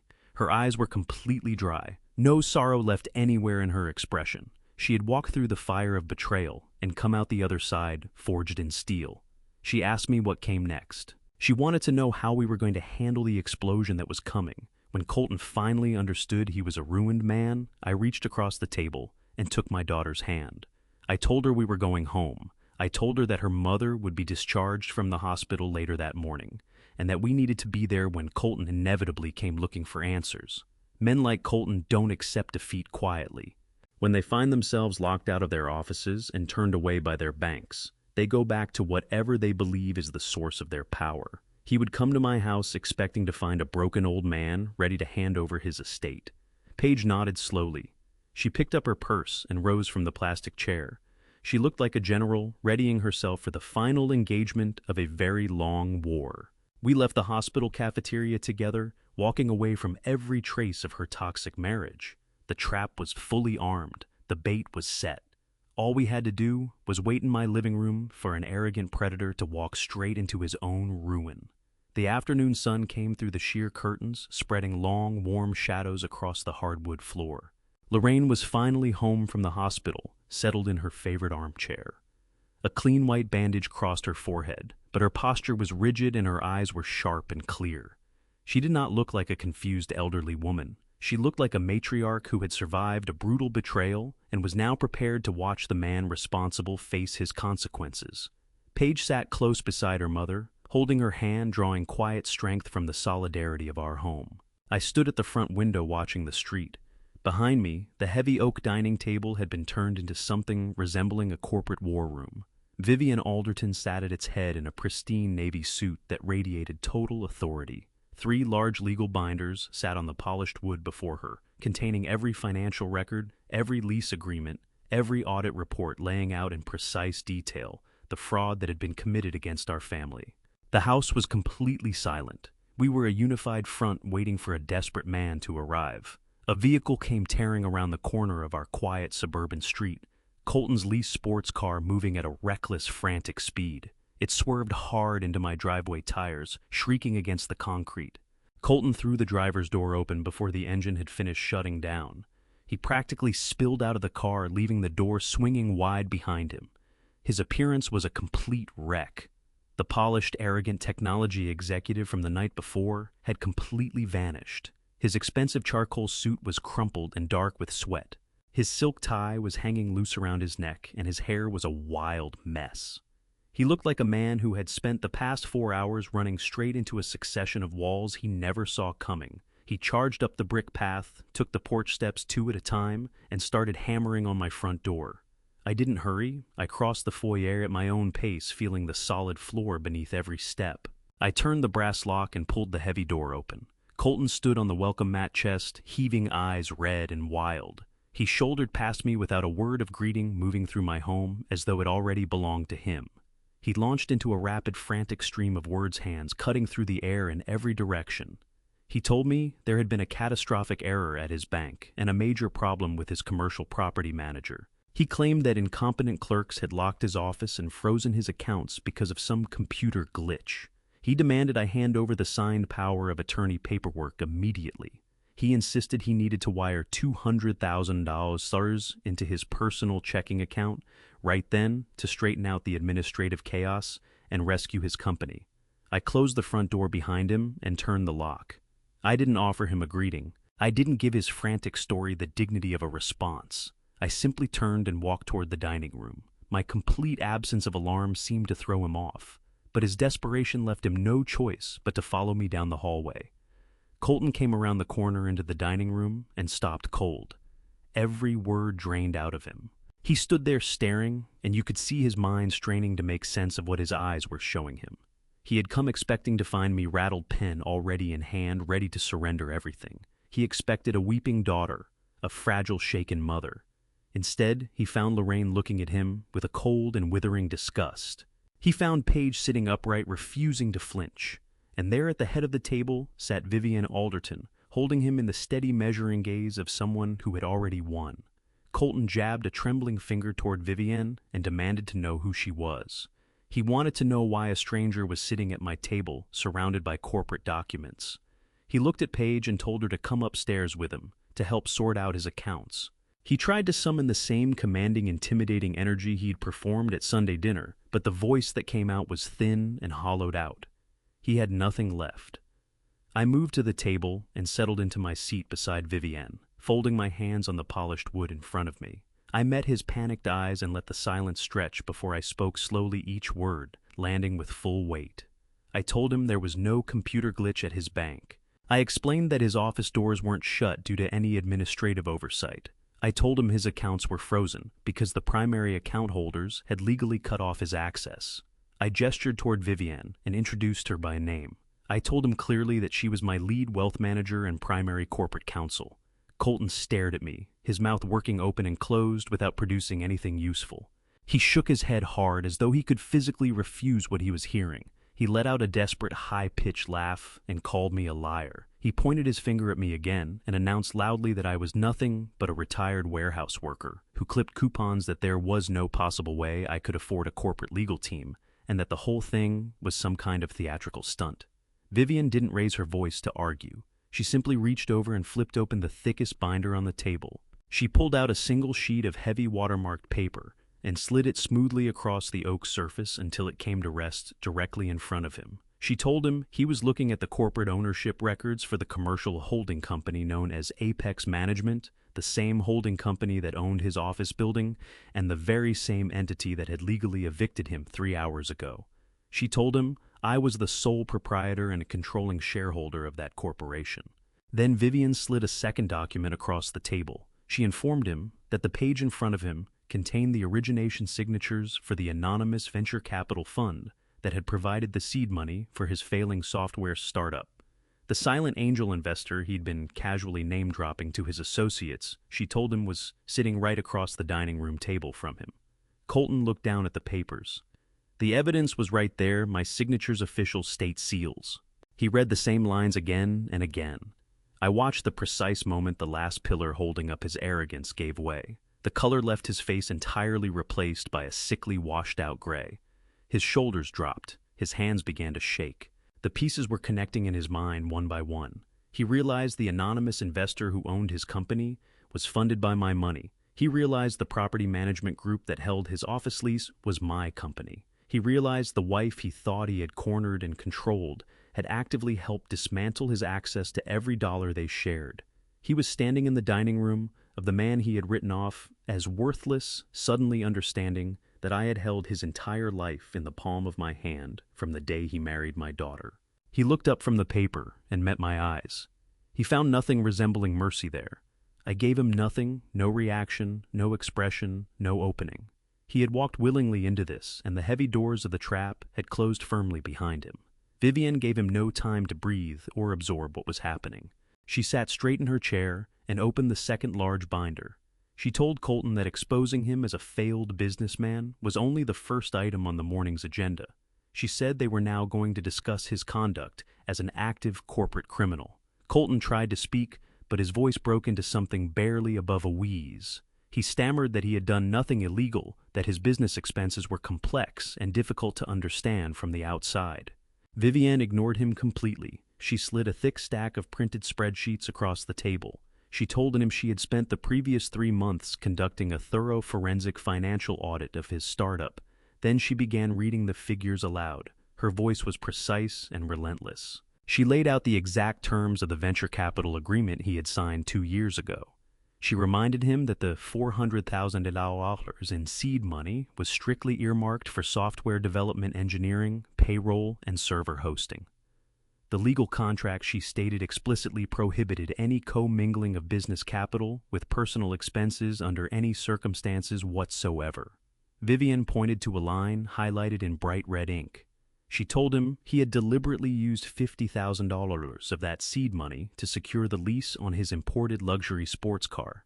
She pointed to another page, $30,000 spent at a high-end bespoke tailor in the financial district. She read through a staggering list of charges at exclusive steakhouses and luxury golf resorts that he had falsely recorded as client acquisition costs. She noted that by his own internal metrics, he had not brought in a single paying client in 18 months.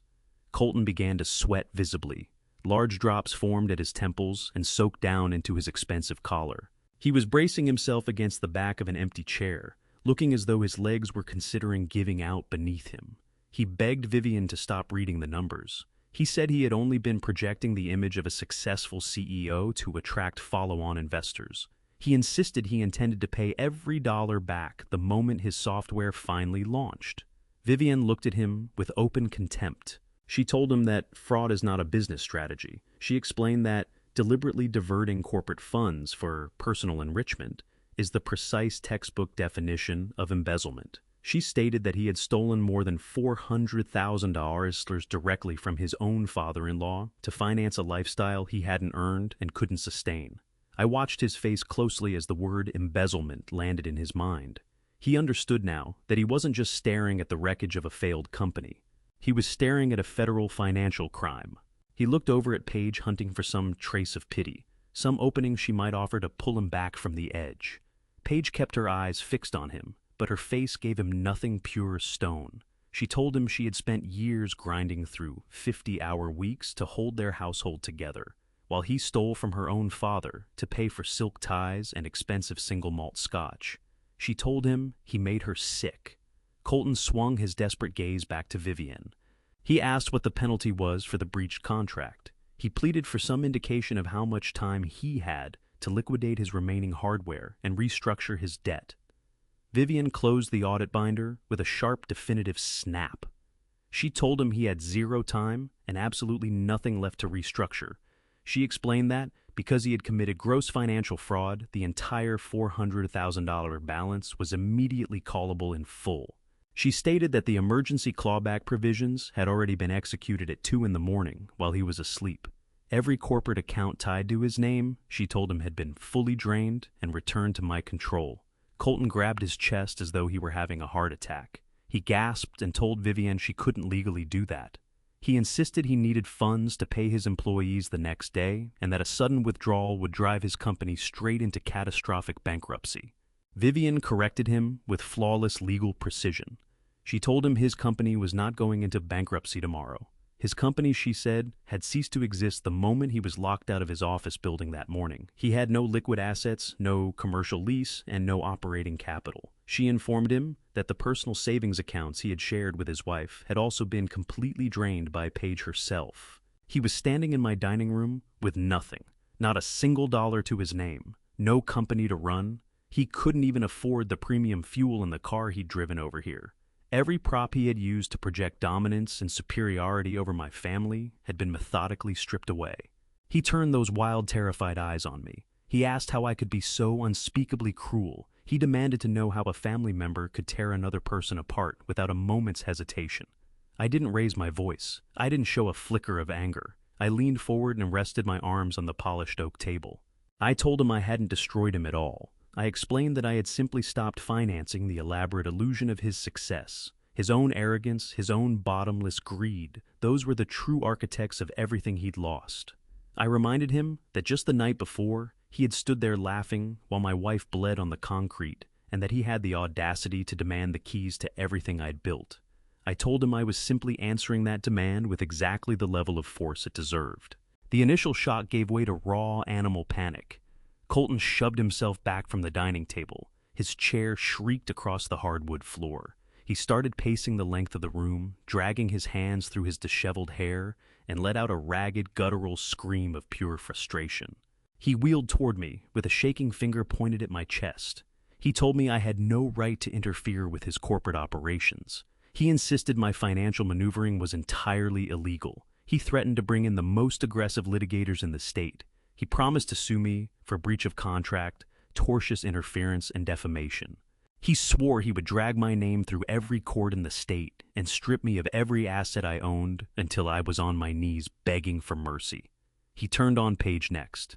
He called her a traitor. He ordered her to unlock their joint accounts immediately, or face devastating consequences in the divorce proceedings. Then he fixed his eyes on Vivian and told her she would be disbarred for her role in what he called a malicious corporate coup. He was shouting so hard the veins in his neck stood out against the skin. His face had gone a dark, ugly shade of purple. He was hurling legal terms like grenades, hoping something would land and force us to retreat. I let him empty his lungs. I didn't interrupt. I didn't defend myself or my daughter. When a desperate man is thrashing in deep water, you don't swim out to meet him. You wait on the shore until he wears himself out. I watched him spin his threats of lawsuits and corporate warfare. He genuinely believed civil litigation was his trump card. He thought he could bully his way out because he still saw this as a business dispute gone sideways. I reached into my jacket pocket, not for a pen, not for a checkbook.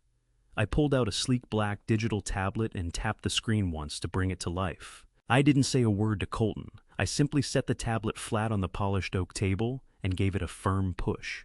It slid smoothly across the surface and came to rest directly in front of him. Colton stopped pacing. He looked down at the glowing screen. His chest was still heaving as he tried to get his breath under control.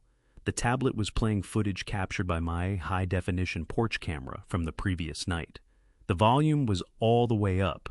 Colton leaned in, brow creased with confusion. He saw himself moving around the hood of his leased car. He saw my wife Lorraine walking slowly toward him, carrying his dark sport coat. I watched his eyes lock onto the screen. He saw the precise moment he shifted his weight and thrust his heavy leather shoe directly into her path. He watched her head strike the concrete planter. The audio delivered the sickening thud of that impact into the silence of the dining room. He watched himself standing over her. Then the speakers broadcast the unmistakable sound of his cold, arrogant laugh, followed by his own voice declaring that she was a danger to herself. The high-definition camera had recorded every detail of his cruelty with absolute, unsparing clarity. Whatever color remained in his face vanished completely. The aggressive posture collapsed in an instant. He stumbled backward from the table, as though the tablet had scorched his hands. He stared at me, mouth working open, and closed in silent horror. He understood now that this was no longer a civil dispute over venture capital and broken lease agreements. The nature of what he was facing had fundamentally changed. Vivian Alderton broke the silence. She didn't raise her voice, but her words cut through the room like a blade. She told Colton that threatening a civil lawsuit was a remarkably bold strategy for a man currently facing decades in a state penitentiary. Colton stammered out a weak defense. He said it was just footage of a tragic accident. He insisted Lorraine had tripped and that the camera angle was completely misleading. He turned to Paige and pleaded with her to believe him, swearing he would never intentionally harm her mother. Vivian folded her hands on top of her legal binders. She informed him he was welcome to try that defense in front of a criminal jury. She told him that the video file on the tablet was not the only copy in existence. At 7:00 that morning, she explained a secure digital link containing the unedited high-definition footage and the enhanced audio track had been delivered to the local police department. Vivian pressed on without pausing. She told him a second identical file had been hand-delivered to a senior prosecutor at the district attorney's office. The authorities had already reviewed the footage, she said, and they did not see a clumsy accident. They saw exactly what it was. They saw a strong young man deliberately assault a fragile elderly woman for financial gain. Vivian looked him straight in the eyes and delivered the final blow. She stated that the district attorney was not preparing charges for a simple misdemeanor. Because of Lorraine's age and the severity of her head injury, the assault had been officially classified as a severe felony. Felony elder abuse carrying intent to cause serious bodily harm. She told him carries a mandatory minimum prison sentence in this state. She made it unmistakably clear that the prosecutor was more than eager to put a wealthy, arrogant tech executive behind bars for attacking a defenseless senior citizen. Colton stumbled backward until the edge of a dining chair caught him behind the knees. He dropped into the seat completely drained of strength. His threats of corporate lawsuits dissolved into nothing. A civil judge could take his money, but a criminal judge was going to take his freedom. He looked at Paige silently, begging her to step in, to tell him this was all some terrible mistake. Paige turned her eyes away from him, in pure revulsion. He was no longer a titan of industry. He was a violent criminal backed into a corner, with every exit sealed. The silence pressing down on the dining room felt almost physical. He sat slumped in the chair, head-hanging breath, coming in shallow, ragged pulls. The arrogant technology executive who had blown through my front door demanding compliance had ceased to exist. What remained in his place was a hollowed-out, frightened man who had finally grasped that his actions carried consequences he couldn't buy his way out of. Vivian Alderton closed her legal binder and stepped back from the table, signaling that the financial and legal presentation was finished. The floor now belonged to me. I looked at the broken man across from me and felt not one trace of pity. I had no need to raise my voice or pound the table. Real power doesn't require theatrics. I leaned slightly forward and settled my forearms on the polished oak surface. I told Colton he had spent the last 2 years treating my family as a disposable resource. I explained that he had looked at my daughter as a stepping stone, and my wife as a liability he'd rather not deal with. I told him that his fundamental mistake was assuming a quiet logistics manager would simply absorb his cruelty without answering it. I informed him we had reached the end, no more discussions, no more negotiating. I laid out the reality of his position with cold and deliberate clarity. He had two paths forward, and both of them ended in the complete destruction of the life he had constructed. I explained the first. If he chose to fight us, he would face a legal campaign that would grind him into dust. Vivienne and her team of corporate litigators would pursue him in civil court for the $400,000 he had embezzled from my venture capital fund. We would file personal injury claims on Lorraine's behalf to cover every medical bill and every dollar of emotional distress. We would bury him under injunctions and discovery demands so relentless he would never hold a legitimate job again. After he completed his mandatory prison sentence for the felony assault, we would garnish his wages until his last day on earth, ensuring that whatever remained of his life was spent in total grinding poverty. Colton visibly shuddered as the shape of that future settled over him. He opened his mouth, but nothing came out. I then described the second path. I called it immediate surrender. Paige reached into her leather purse and drew out a thick manila envelope.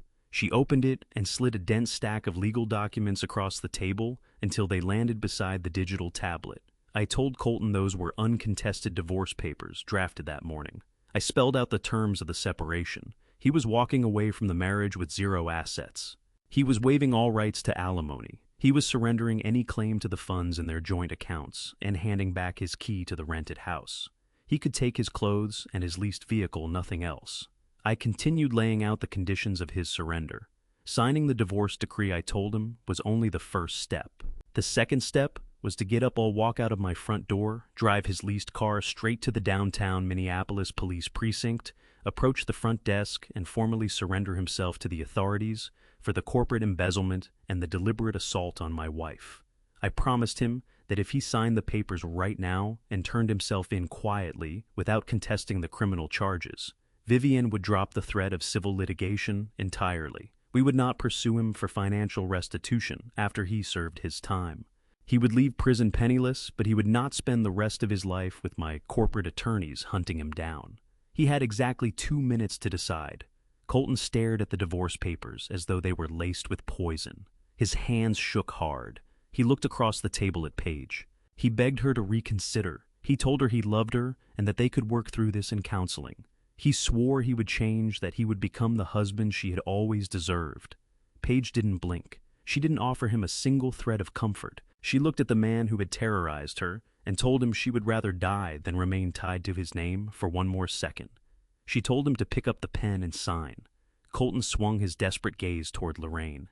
He pleaded with my wife. He apologized for what had happened in the driveway, claiming the stress of his failing business had simply overwhelmed him. Lorraine looked straight through him. Her face held a rigid, unbreakable dignity. She told him his apologies were worth exactly as much as his business plans, and that he needed to sign those documents and get out of her house. He looked back at me, searching for any trace of mercy in my expression. He found nothing but the certainty of total destruction if he refused. That was the moment it finished him. The final wall of his ego collapsed from the inside, and the arrogant technology executive dissolved into a pathetic wreck. He slumped forward over the oak table and began to cry. These were not tears of genuine remorse for the pain he had brought down on my family. They were the bitter, selfish tears of a narcissist, grieving the death of his own ambition. He was crying because he had been caught, because his toxic entitlement had finally run headlong into something it couldn't move. I didn't rush him. I simply listened to the second hand of the grandfather clock ticking in the hallway. When 90 seconds had passed, I slid a heavy black ink pen across the table. It rolled smoothly over the wood and stopped against the stack of divorce papers. Colton let out a long, trembling sob. He reached out with an unsteady hand and picked up the pen. He didn't read the documents. He knew Vivienne had engineered them to be completely airtight. He turned to the last page and signed his name on the designated line. He moved to the asset waiver forms and put his signature there too. His handwriting was ragged and uneven, a reflection of the total collapse happening inside him. When the final signature was done, he let the pen drop onto the table. It made a sharp little click in the quiet room. He slowly pushed his chair back and got to his feet on unsteady legs. He looked at the 3 women sitting at my table, and then he looked at me. He had walked into my home, believing he was a master manipulator on the verge of claiming an empire. He was leaving as a convicted felon with nothing. I looked at him and pointed toward the front door. I told him the police were expecting him and that he needed to leave my property. Colton turned and moved down the hallway like a ghost. He didn't speak another word. The heavy oak front door clicked shut behind him, severing him from our family for good. I watched through the living room window as he made his way down the brick path for the very last time.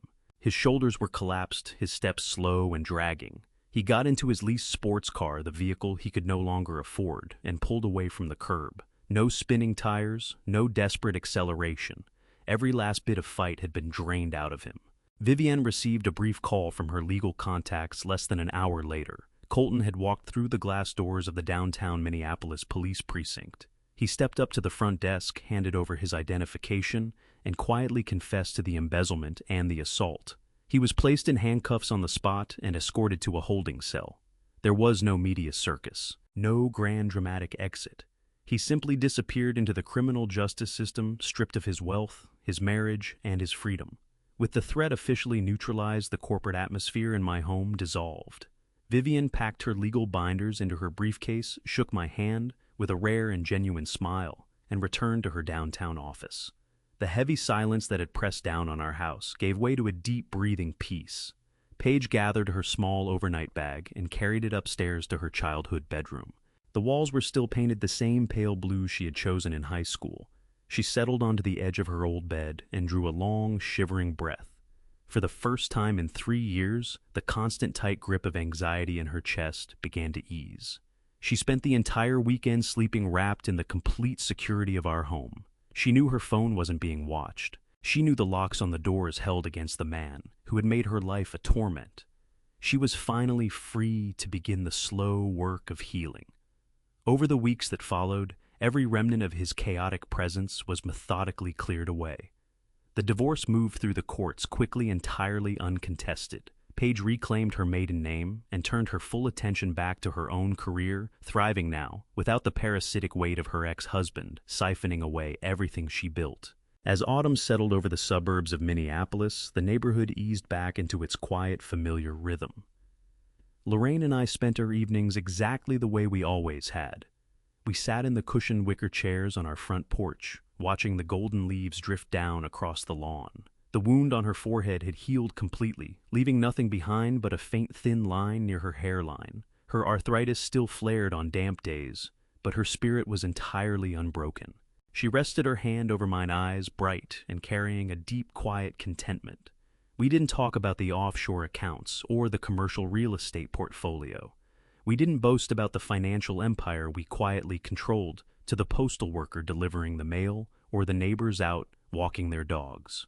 We were just Gerald and Lorraine, an ordinary retired couple enjoying the cool evening air. I took a slow sip of my black coffee and looked down at the concrete driveway. The spot where he had tried to assert his dominance was nothing now but an empty patch of pavement. He had mistaken my silence for weakness. He had mistaken my patience for senility. He learned in the hardest way possible that the loudest man in the room is always the most fragile. We had defended our daughter, protected our home, and dismantled a predator without once raising our voices. True power has no need to announce itself. It doesn't require a stage, a spotlight, or an audience to perform for. True power moves in total silence, waiting patiently in the shadows until the precise moment it's needed. Looking back at this entire ordeal, the greatest lesson I carry is that blind trust is a dangerous vulnerability even within your own family. Kindness should never serve as an open invitation to be exploited. We must guard our peace and our resources against those who read empathy as a weakness to be leveraged. A toxic person will press against your limits again and again, probing to see exactly how much they can take.